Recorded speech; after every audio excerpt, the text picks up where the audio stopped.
Hey everyone, Tactics here with another Season 4 Dungeon Guide video. This time I'm going to be going over Mechagon Junkyard. Now this dungeon is definitely a bit different than the other ones I've covered because it's mostly carried by your use of shock bots and then kind of playing relatively safe to maintain those shock bots because they do a ton of damage if you're able to use them throughout the entire dungeon, and makes timing this key quite easy if you get use out of them. That's kind of like the main difference between doing this key in a coordinated group versus a non-coordinated group is use of those shock bots. I'm going to teach you how to get the most out of that in this video, and kind of how your routing changes depending on that hard mode robot that of course does fly over a certain boss and goes in a certain rotation each week. So I'll talk about the kind of two variations you would do on this route depending on where that bot is. Remember, if you enjoyed this video, make sure you leave a like and subscribe to the channel for more content like it. I, of course, have other dungeon videos just like this one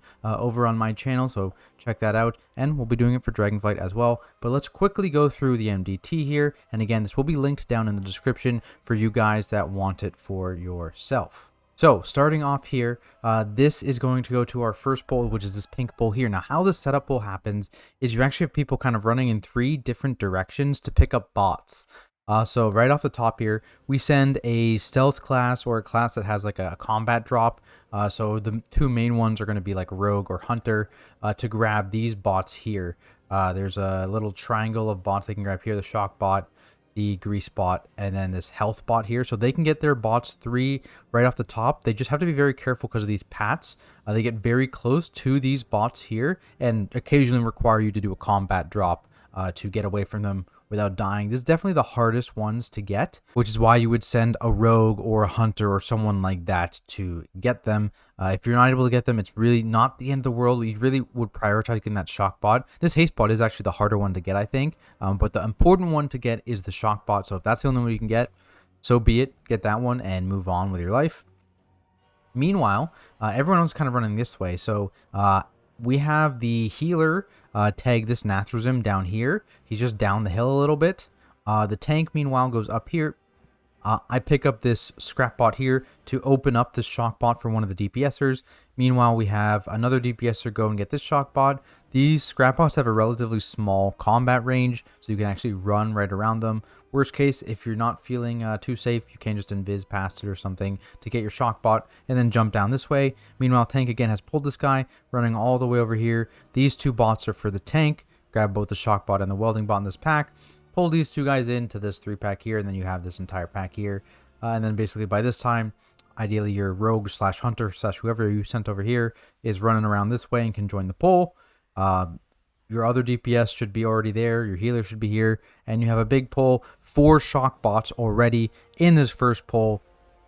And whether you commit Bloodlust to this pull or not is dependent on the week. So if it is a Gunker week where the robot is over Gunker, you do not commit Lust to this pull. Instead, you can pop like 2-minute CDs, that kind of thing. And then you do like a regen pull over here, and then you commit Lust to the Zogamux pull. If there is nothing over Gunker, which means that you're going Gunker first, you can Lust this pull, and then you clear all this stuff, blah, blah, blah, and then your Lust will be back up again for the Zogamux pull. That's the main thing, is like when you're doing Zogamux in this dungeon, for sure, you want to Lust it, because this is a very, very dangerous pull, because there's a ton of random damage, there's a ton of ground effect one-shots from these other guys, it's very chaotic, so you really, really want to Lust this Zogamux pull. Because it's probably the most dangerous pull in the entire dungeon. So you always want to commit Bloodlust to this pull. And frankly, the bosses are not too difficult, especially with shock bots carrying you. So really want to make sure you have Lust for this. So depends on the week. This route here that I have linked is assuming you are going Gunker first. The video I'm going to walk through with you guys is actually a video where the robot was on Gunker, so I'll be able to talk through the different routes. So assuming Gunker first, you're kind of going down here, and your main goal is to pull as little of these gnome-eating slimes as possible.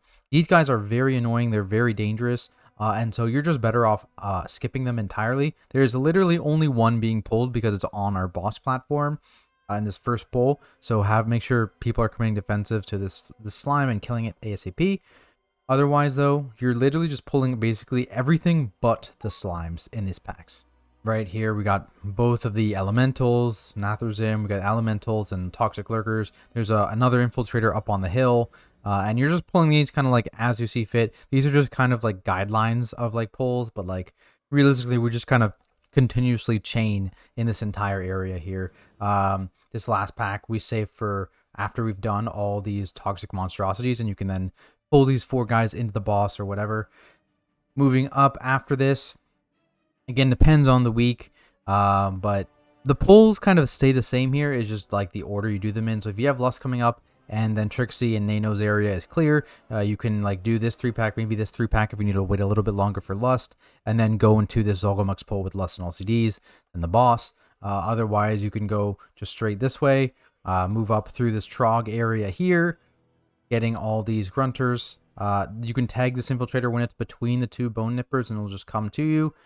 Doing these pulls again, kind of chaining in this area as you kill mobs or start getting them low, just chaining.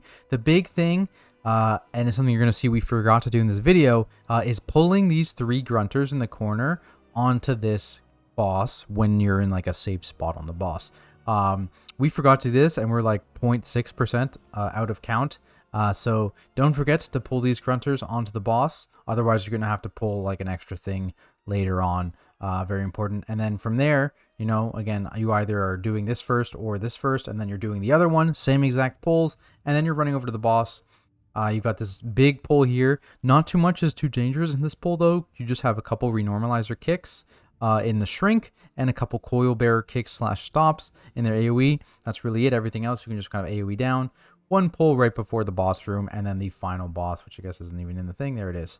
And again, I'll show you some tips in the actual video here, but let's get into that video now. Okay. So, starting off the top here, you're going to see, right, we have a bunch of us going this way. On the minimap at the top, you see the rogue going to the side. I think in this video, am I the one that grabs this? No, okay, yeah, the healer's going down to grab that infiltrator. Meanwhile, I'm going up. I grab this scrap bot, the other DPS. You see the DPS have split up again here, right? The mage is going up the hill to get the shock bot up there. The monk just took the shock bot from the guy I just aggroed. I'm running down a little bit here. You can see that the priest is fading, and he's taking the haste bot near these mobs. Again, you can also do this with an aggro drop, but we just found we're just giving that to the priest. There's plenty of other haste bots accessible. And then I go and pull this 2-pack, grab the 2 bots in this pack, and start moving towards them. We get the 1 kick on each here, and people are starting to come. I think the rogue had some problems getting his bots. He had to wait for a bad pad or something, but he's coming around now. And as he's coming around, we pull these packs together. And notice we do not commit Bloodlust. So this is a route where the robot is over Gunker. The robot is over Gunker, so we are not committing Bloodlust here, but we are committing all CDs. And then we're basically going to do 1 recovery pull to get our CDs back. And then we're going to Lust Zogamux. So otherwise, there's just a couple kicks in this, right? You want to make sure you kick or stop the Coil Bearer's cast, and then kick or shrink. Shrink. Enlarge can go off. It can be spell stolen, as you see right there. The mage probably is giant. Big damage for the mage. So you don't want to kick enlarges if you have a mage. But shrinks, you really do want to try and kick, because if you kind of get caught, like one of the melee, for example, get caught by that, not too great. So what you saw there is actually the priest you see was out of range here. He ran down and got his shock bot while we were doing that pack, which is just inside the tube down there, and then he ran back up. Not fully necessary. We're about to go buy another shock bot, but makes it so that if we have any problems, we can easily start picking up these shock bots right here where we are. Because again, Zogamux, very, very dangerous pull. So we're getting to our 1 kind of recovery pull, so we can get our 2 minutes back for this boss fight here. So I'm just pulling these Scrap Hound and Blaster through the wall. Again, you don't really want, there's already a lot going on in this pull, so you don't really want Scrap Hounds and an additional Blaster in it, because there's already, I think, 2-3 Blasters or something like that in this pull. They're already doing a bunch of random damage. There's swirlies all over the ground. You don't want to deal with that, and the Borks and all that kind of stuff. So kind of recovery pull. No one's really popping anything here. We're just kind of, you see there, that swirly, actually just 1-shots. Just a 1-shot. We're going to kill this pack, and we're going to wait for this. This is the Zogamux pat. We're waiting for it to get near that other 3-pack at the top there. And when that happens, we're going to run in and pull it. So you see, we're just kind of waiting, just kind of waiting. It's starting to get into a good spot. We work our way through. And we're going in. This is going to be Lust, all CDs, everything. Gripping them all in. And like, this is a very, very scary pull, right? The blasters, the storming does not make this much easier. There's a bunch of AoEs going to go out to you. All these swirlies are one-shots. And then when Zogamux is ticking this blood siphon, like, this is actual pain. Very, very scary pull. That's why you want to make sure you have all your CDs available. Bloodlust, no matter what. It's obviously scarier on fortified weeks and tyrannical weeks because of this the added trash you pull with it. But it's still not a pushover on tyrannical weeks. So really just trying to commit defensives as best you can, especially during that blood siphon when all that random damage and the party damage is going out here, and just watching your feet, being very, very careful. We did end up losing one person there, but it's not the end of the world because, again, we have a couple open shock bots now available to us because of how we picked up our initial shock bots. So he's going to be able to come back and just easily pick up another shock bot for this boss fight. Not the end of the world at all. But yeah, this guy's dead. And we are going to end up taking this boss over behind this area here. And why do we do that? So the LOS strat for this boss is mostly for a couple things. One, it's when the majority or all of your DPS have a way to drop Megatase. For us, we have the Mage and the Rogue both able to either Vanish, Invis, or Ice Block, Cloak the Megatase. The Monk, if he ever gets picked by Megatase, has to Serpent Kick out and get into the thing, but that's perfectly doable. And the other thing is it prevents her from jumping around, which, because you're pulling so little trash in this area, there is a chance that she like jumps around like right into the spider tank, for example. So you really don't want that to happen. Spider tanks are banned mobs. Do not pull them. So that's why we kind of pull her back here so she doesn't jump around. So do that. Everyone just preemptively moves back here. We all stack in the spot right here. So bring her over. That does happen sometimes where she just jumps away initially. It is what it is. At the end of the day, you bring her back down here into this corner and you're good. Whenever Naeno is here with you, because he does that weird jumping around thing, whenever he's here, focus Naeno. So they're both here focusing Naeno. Kicks on Trixie, but the damage is on Naeno. Be careful of this Bolt Buster frontal. It's coming out in a second here. Everyone, including the tank, can avoid it. That's why we point it into the side. So this one is unlucky on the Monk. He's kicking out. I believe he actually gets stuck on... There's like a little fence here. So he gets stuck on it. That's unfortunate. But normally he would just jump out and go into the dust, dodge the Megatase there, and then come back. Whereas either other DPSer can just completely immune it or drop it off of them. So unfortunate getting stuck. That one right there, you got stuck on that fence. So beware the fence. Beware the fence. So things get a little sketchy here. I think, yeah, I walk out now, I think, to go get the battle res on him. And then it's fine. So, like, for example, Rogue has it. Or, yeah, the Rogue has it there. He just cloaks it. Easy. We're focusing Trixie. And as soon as Naeno's back in, we're back on Naeno. You want to kill these guys relatively at the same time. So I actually think our damage is mostly on Trixie here. But yeah, killing these guys relatively same time. Really not a difficult fight. We had like 2 Megatases and almost a 3rd Megatase in the entire fight. So you don't need to do too much of that stuff, especially if you have the ability to drop it off of yourself. Not the end of the world there. And there's an extra shock bot again for us to pick up. And we go around here and are starting to pull towards the Trog area now, because that bot, or the bot flying over our heads is now in Trixie and Naeno spot. So we're just going to go to Gunker last in this route, as opposed to Gunker first, just because of that bot positioning. So again, here we're just kind of chain pulling. The big thing you want to worry about here is actually Grunters. So Grunters, especially on fortified weeks, are kind of the mob that is the most dangerous, because they will fixate random people. You can't really control them. So you're gonna see like I'm like gripping things in.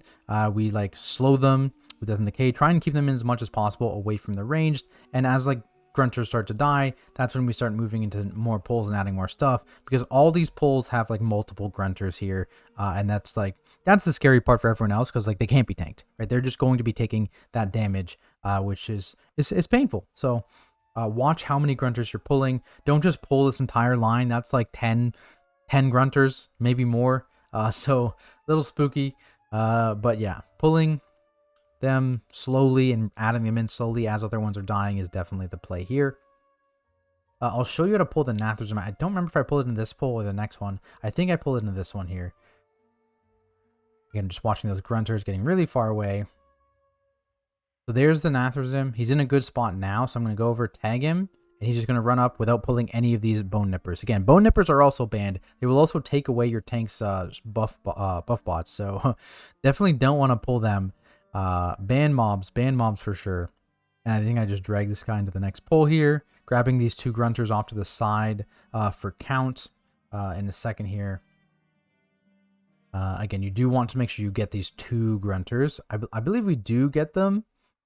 And then also grunters into the boss, because that's important as well. So again, just kind of W keying through this area. Not much to talk about here. Yeah, we get those grunters. So these 3 right here, these 3 grunters, once the boss fight is kind of established, so like after you've done like a shock or 2, just fast forwarding, sorry.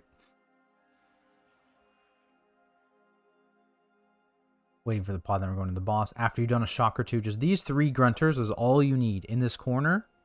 You just tag them, pull them into the boss fight.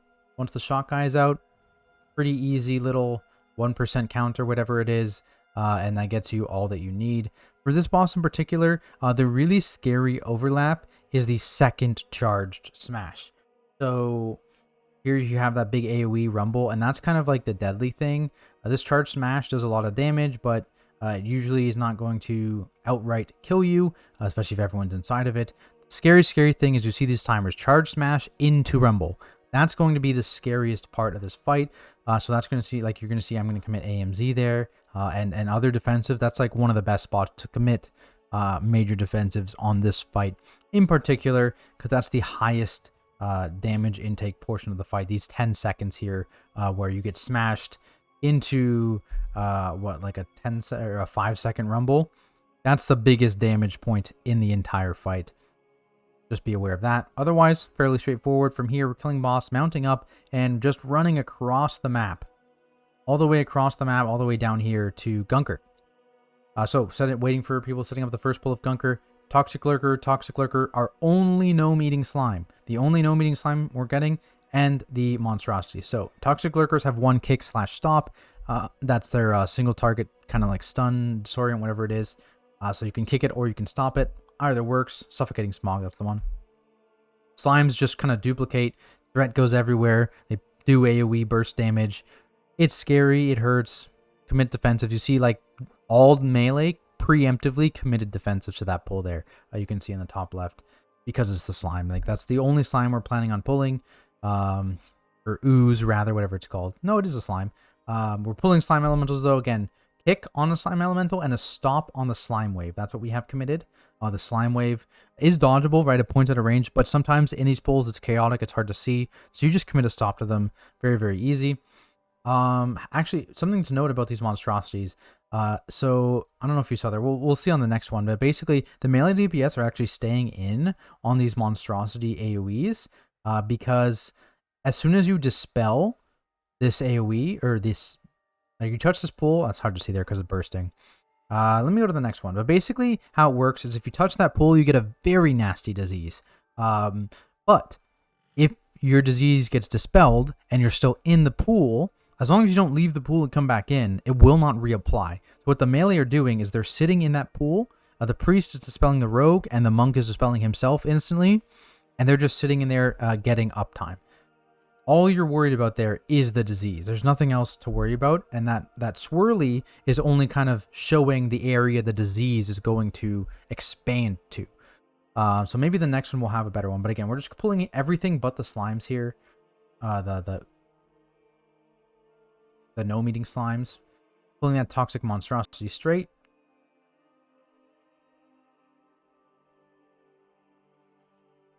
And the bursting, again, kind of not showing it. I believe he cloaked that one off, but that's how nasty that disease is, right? If it stays on there a little bit longer, it's rough. I think the priest had to dispel himself there. Maybe the next one we'll see. Maybe. There's no bursting. There's no bursting. Come on. Yeah, see? They both get it, both gone, and they just are sitting in there, and nothing is happening to them. So that's how that works. If you have enough disease spells for all your melee to stay in there, fantastic. If you don't, don't do that. It's not the end of the world. Then we're just moving into this 4-pull. Again, like a kick and a stomp on each of these slime elementals, and then just one kick or stop on the lurker. And you can pull this into boss if you want. It's not the end of the world. You don't have to. Again, timing on this key is very, very free. Look at where we're at. Like we're almost done trash on the second last boss. 5 minutes left on a 3 chest of this key. Yeah, I think do we end up committing bloodlust here? Yeah, we do. So we do end up lusting here, which again, it's fine. If this would give us one more lust on a 2 chest if we wanted, but it was just a little weird lust timing. It's worse lust timing on this specific route. That's why you normally want to do the Gunker first route, because that gives you a little bit better lust timing. It kind of lets you squeak out 3 lusts during a 3 chest even. If you're able to lust very, very close to CD, which you can with that route.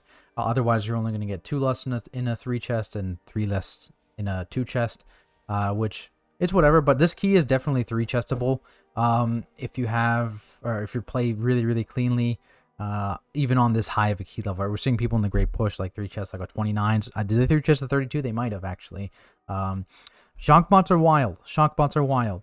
But yeah, Gunker, there's not too much to talk about. You don't need to AFK in these bots. You just need to be in them when there's green goo coming out. Probably should talk about it a little bit. When that green goo is coming in, you just don't want to touch a green puddle without this guy being it. They can be dispelled if they get gooped. You don't actually need to break them out. I don't know if it actually happened on this fight. But basically, if they get gooped and your healer has them targeted, they can dispel the actual bot. And they don't actually need to break out the goo, which can be useful. And also range can also there's a spot like back here by the entrance where range can actually stand, and they don't get touched by any puddles whatsoever. But overall, boss not too rough, and it's honestly not even a big deal for you to AFK inside of these guys anyways. They don't do very much damage. Not much else going on. Yeah, boss fairly straightforward though. So moving on, we have our big pull here. Not too scary, right? It definitely seems scarier than it is. You've got 2 renormalizers, which have 2 casts, Shrink and Enlarge. You want to kick Shrinks. You want to let Enlarges with a mage go off. If you don't have a mage, you can still let them go off and just purge them. If you have a purge, if you don't have a mage or a purge, then you would have to kick both. Coil bearers also have either 1 kick or 1 stop. Their channeled lightning AoE ability, which again, 1 kick or stop, either is fine. We're pulling all this stuff together, including the one guy up here. I think it's just LOS for me. I think we end up tapping it in a second here. But yeah, just kicks going out. And the mage will actually, he already has. He's big. He's huge. He's enlarged. You can tell.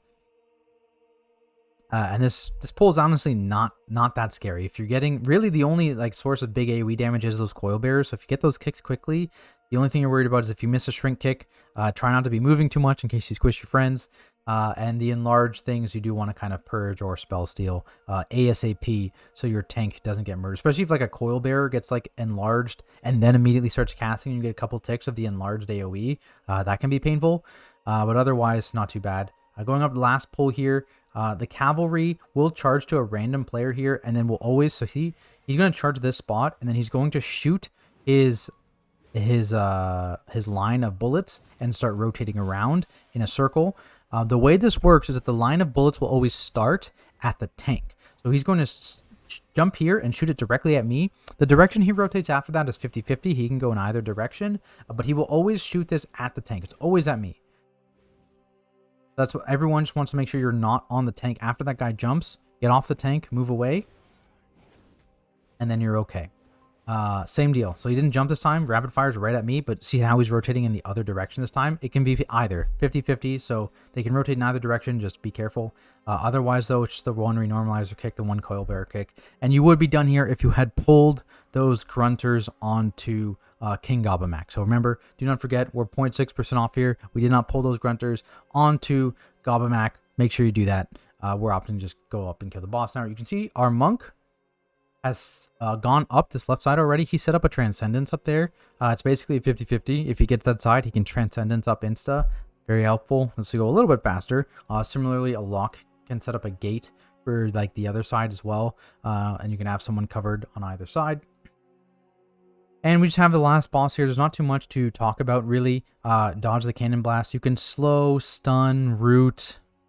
All these, where are they? The little robots here that will run at people. Anything, any kind of CC will work on them like that. You can mass grip them to each other to stack them up. Just don't mass grip them to the boss. That would be bad. It'd be really bad if someone had ever done that before. Not me. But yeah, so any kind of CC will work on them. Keep them away. The only fulminating zap does hit pretty hard once you get into the higher key levels. So be aware of that. We got lucky here, so you can see the monk. He's running down this way, and he's going to transcend up, and he's there. This is the one where I screwed up. No, I did it right. There we go. Easy. Just jump over the beams. Easy. And you move up here, and we're just clicking on this thing. And we're going to see the energy right here. And as it's getting low, which is very quickly, so we're calling now, DPS go down. So DPS are going down. I think he missed the lightning. So we miss a little bit of damage here. And of course, we don't have the lust for this because of the not being Gunker first. We don't get to lust quite on CD. Otherwise, you would have a lust for this, which would be nice. And you would easily one-phase it. But I believe we just barely don't one-phase it.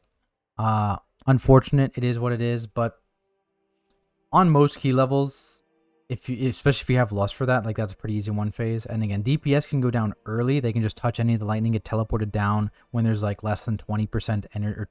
20 energy left on the thing. Even our healer leaves when there's like less than 6 energy. He just pops down as well. And normally he would life grip me down and gets everyone down there very, very quickly. And that lets you get very high uptime on the damage up of the boss, which enables you to kind of one phase on very high key levels. But there we have it, guys. That is the Junkyard route. Hopefully you guys learned something. Hopefully this was useful. If it was, make sure you have a like and subscribe to the channel for more content like it. If you have any questions, feel free to drop them down in the comments below or stop by my Twitch channel at Tactics where I stream all this stuff, mythic rating from a tank POV, stuff like that, alpha content, maybe beta content soon, TM for Dragonflight. So yeah, make sure you check that out. Otherwise, thank you guys so much for watching, and I'll see you in the next video.